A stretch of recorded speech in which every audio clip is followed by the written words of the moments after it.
my friends, my fellow Americans. We stand at a crossroads. Our nation trembles, not from foreign armies marching across our soil, but from something darker, closer, and more insidious. Violence against one another because of belief, conviction, and conscience. The soil of America has always been watered with the blood of patriots and prophets, but never should it be soaked by the blood of neighbors murdered simply for daring to speak truth, to preach the gospel, or to stand for what they believe.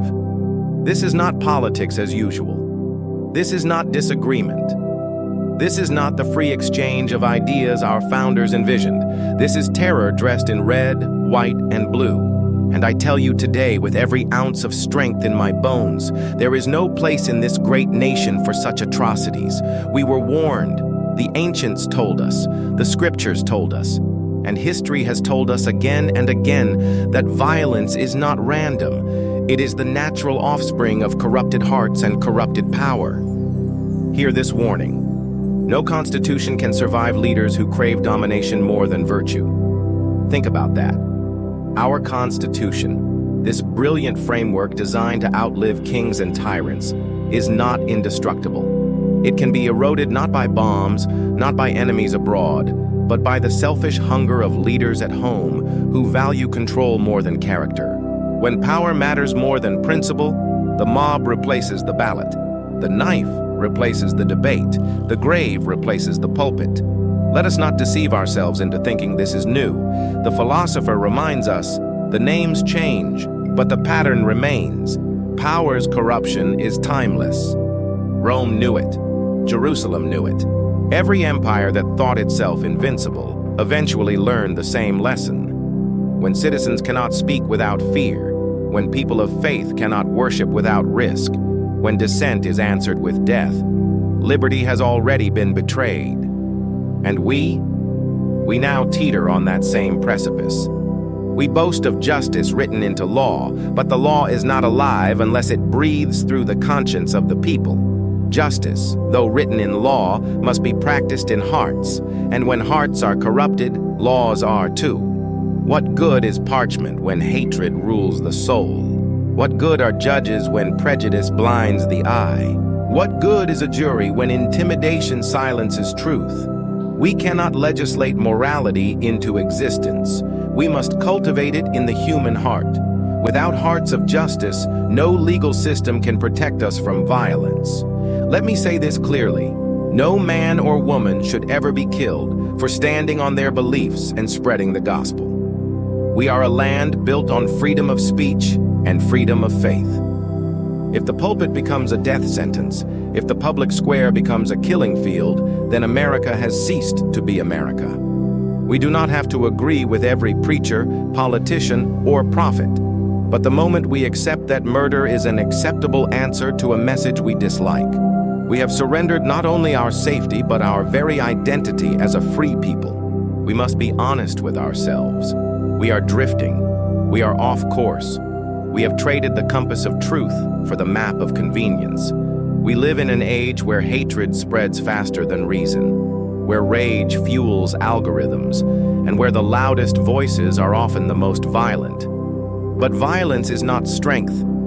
Violence is cowardice. Violence is the last refuge of those who cannot persuade and will not reason. America was not forged by cowards. It was not forged by mobs. It was not forged by those who silenced their neighbors. It was forged by courage, by men and women who stood unafraid to speak, unafraid to pray, unafraid to live free. So I call on our leaders, Democrat, Republican, Independent, every last one of you who dares to wear the mantle of authority in this land. Stop pretending silence is neutrality.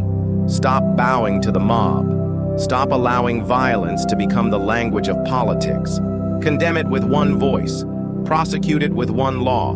Eradicate it with one will. You swore an oath, not to power, not to party, not to pride. You swore an oath to the Constitution. And that Constitution cannot survive if you crave domination more than virtue. And to you, my fellow citizens, the power is not only in their hands, it is in ours. We must reject the poison of hatred. We must resist the temptation to demonize our neighbors. We must choose justice in our own hearts before we demand it in our courts. Do not surrender to despair. Do not let cynicism convince you this is normal. Violence is not the destiny of America unless we accept it. So I say to you now, rise up, share this message, speak it in your homes, in your churches, in your schools, in your streets.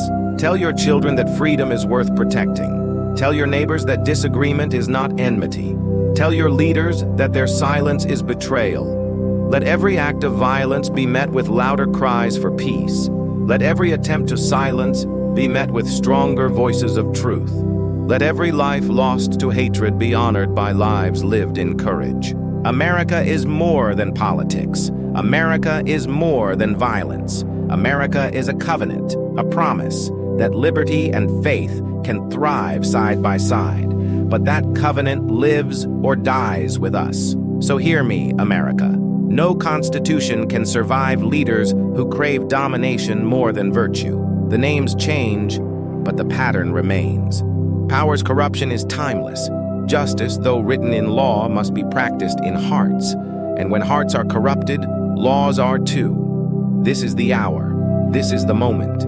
This is the cry that must echo across this land. No more violence. No more blood. No more silence. The world is watching. Our children are listening, and history is waiting to write what comes next. Rise, America. Rise and change course. May you rest in peace, Charlie. Until we meet again, please be sure to like and subscribe below. For more information, go to CaseyRayStrong.com.